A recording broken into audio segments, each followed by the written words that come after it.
So we're going to take this idea of like this, but, and compress it down to simply this. I have a new package of information that you may or may not have experienced before. I'm going to give this to you and explain it to you in a way that you can pick it up. And this is something that we call holistic learning. So, Pulse. Have you guys gotten a chance to play Pulses yet? No? No? Yeah. All right. Pulse is a good example of this. It's a game where you tap dots and time the music. It's a rhythm game. There are many rhythm games out there. You have Guitar Hero, Rock Band, DJ Hero, things of that nature. They're very popular. All you have to do is tap dots and time the music. So, what we did was concentrate on these three areas: kinesthetic, musical, and spatial. And we very specifically did not concentrate on linguistic and interpersonal intelligence. We put those to the side and said we are not even going to require that. And so there are no tutorials in the game as far as telling you what to do. We never say, oh, tap up the music. We always lay it out for you. So, to guide the player through the game, and to get them to interact with it in the way that we needed them to, we simplified. So let's take a look at the kinesthetic, how we control the game. We can go with a standard Xbox controller. It has 11 buttons, 2 joysticks, 1 pad. It's too complicated for people that haven't grown up playing a game like that. Now we had some success with previous games going down to just the mouse, where you have 2 buttons and 1 way to move it. And even then, we would only use 1 of those buttons. For Pulse, we went even more simple. We said, no buttons. We'll just have an iPad. So that the thing that they are seeing and the thing that they need to interact with are the same thing, which reduces that barrier to entry on the kinesthetic side. Now, on the musical side, we never stop the music. When you are playing a music game where you're going along with a song and you mess up, you do something wrong, and the game says, oh, you messed up, you've done something too wrong, let's start over. It breaks the flow. It breaks that connection that the player had to the moment. And so we never stop the music. Even if you're messing it up, we'll allow you to continue. We'll say, hey, you messed that up, but keep playing. It's okay. And at the end, we'll show you how well you did. And when you want to restart, you can do that. On top of that, instead of using licensed music, we custom wrote all the music for the game to teach very specific rhythmic elements, to teach 8th notes, 16th notes, triplets, without ever using the words, hey, this is an 8th note, this is a 16th note, this is a triplet. We built that into the music so that the music itself taught you how to use it. And on the spatial side of things, we took a very simple design aesthetic so that there's only one thing that you can interact with on the screen, and there's a pulse that comes out from the center. And when the two coincide, you know that is what you need to do, and that is where you need to interact. And it takes a little bit for you to figure that out, but to date, I've seen very few people that I take Pulse, put it in front of them, and say, let's play. I'm not going to tell you how to play it.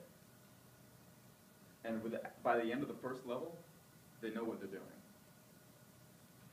Together, this creates an accessible experience because we've removed the necessity for linguistic or interpersonal. We removed that assumption, and even in the levels of intelligence that we are modifying, that we are bringing the game across on, we have reduced the barrier to entry.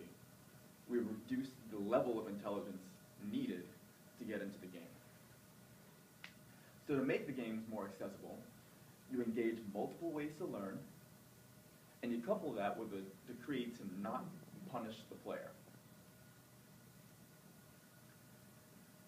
So when you're creating an experience like this, what you're trying to do is, as an author, you're trying to get the player to experience something that you've created. I want you to go from point A to point B. I want you to play this song. I want you to go over here. I want you to do something and experience something and have certain emotions. And the way that you get the player to do that is by reinforcing actions.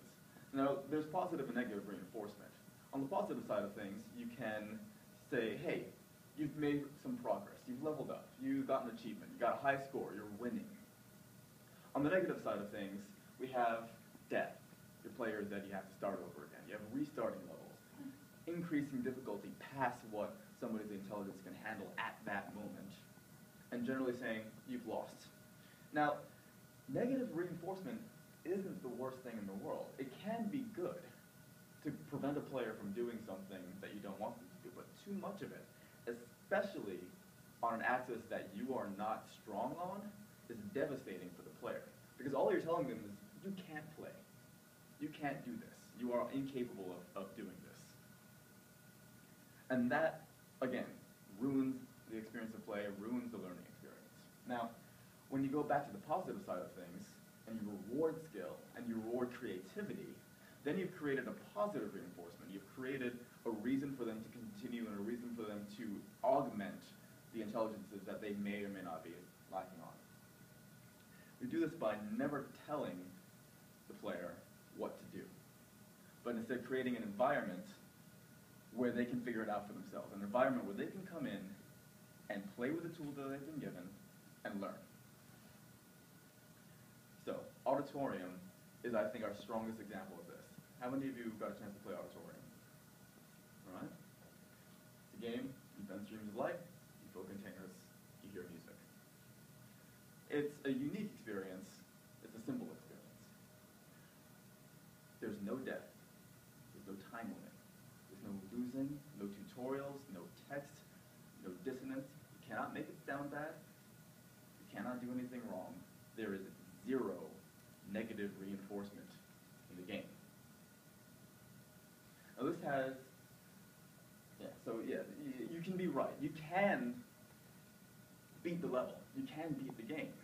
We reward you greatly when you do it, but it's impossible to be wrong.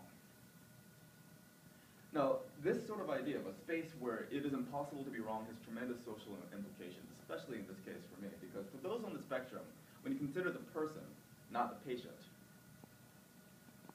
if you're on the spectrum, you're living a life where your behavior is constantly being corrected. Somebody is telling you, don't do this, do that. I would rather you do this instead. And that the way that you think isn't connecting with the way people expect you to. And you may go along with that, and you may try and change your behavior, but that doesn't necessarily mean you understand why. So when you create an experience that doesn't correct the player, and that says, get in here, find your own way, what you're doing is creating a space that tells them that it's okay. And it has a profound emotional benefit for the player to have a space where they cannot be wrong. So these are the sort of experiences that I want to create. Experiences that appeal to both the neurotypical side and the neurodiverse community. Because there is a community, it's a large neurodiverse community online. When you remove the necessity for interpersonal intelligence to look at a person's face and understand what their emotional state is, when you remove that through text-based forums, what you find online is a tremendously flourishing community of people with autism, Asperger's, and various other conditions on that spectrum that don't want to be changed, that don't want to be cured, that don't want to have to be made to think differently. And so those are the experiences that I want to create, that work for both communities. In order to do that, you have to acknowledge the differences in how people process information. So let's take a look at this. This is a genre of game that we call bullet hell. It's one of my favorite genres of game. Auditorium, interestingly enough, was originally supposed to be a game like this. Look at the bottom. There's two ships. Those are the players. And everything else is either something that can hurt you, something that can help you, or something you need to destroy. I love this kind of game. I've been playing games since I was 9, so that's okay. But you can see how this might have some difficulties in processing. So let's take a look at it. Let's break this down. Let's say this is the play field. You know, just a simplified version of this. And this is the player, and he's trying to move to this location. And the other dots represent places where it's safe for the player to be, power-ups, enemies, goals, bullets. you're neurotypical, it's going to look like this, where you can make the path out and there's a bit of noise. Can be a bit difficult, especially when things are moving quickly, but you can sort of get an idea of what you're supposed to be doing. Interestingly enough, if you're on the ADHD side of the spectrum, like me and my business partner, this is how it looks. Well, the interesting thing about ADD is that people will say, like, oh, you have an attention deficit, and that's not actually the way ADD works. What it is that you're unable to keep your focus on something that is not interesting, because you have multiple parallel thoughts always going on. Your consciousness is going to hop from thread to thread until it finds the one that's the most interesting. So when you have an experience like this that's using all of your processing threads, it becomes very easy to enter what's called a state of hyperfocus. And the goals become extremely clear. But on the opposite end of the spectrum, it looks like this. Because there's so much going on, and there's a poor filtering mechanism that you don't know what's more important than anything else. So you know where you are, but everything else is not something that you can be focusing on. So let's go back to the original field, take a look at that, and say, let's redesign this so that the important information is more available. Maybe something like this. It's the same information, conveyed differently. By taking that filtering into account, what we've done is created a better experience, not just for people on the spectrum, but for everyone. This is a more playable game because we took those differences into mind for everyone. And so that makes the game better for everyone. I don't want to make games for people with autism. That is not a thing that I'm trying to do. It's not my area of expertise. I just love to make games. So what I want to do is make games for people and spread that sort of typical, that normal curve out under that umbrella of neurodiversity. So when I go and look at this question, why our games, and try to figure out why it is that we had this response, it comes down to a few things. We try and make our games accessible. We make games for people that don't play games, which means that we have to get rid of all of our assumptions about what the player knows coming into the game. Get rid of all those assumptions and start from the ground up with holistic learning. We reinforce good player action, and we don't punish bad player action. We allow the player to learn and grow at their own pace at their own time. Now, we do other games that do punish the player more severely, but that's for a different sort of audience. That's for the audience of people that have been playing games since they were 9. And even then, we try and change the negative reinforcement so that it can be interpreted positively, so that it doesn't have a damaging psychological effect. We respect the player's intelligence, and we never insult them. We never tell this player that they cannot do something or that they are stupid. We respect their intelligence. We respect that there are different types of intelligence, and we try and focus the learning in a game to take advantage of the different forms of intelligence, so that we can understand and create games that fall under this umbrella of neurodiversity.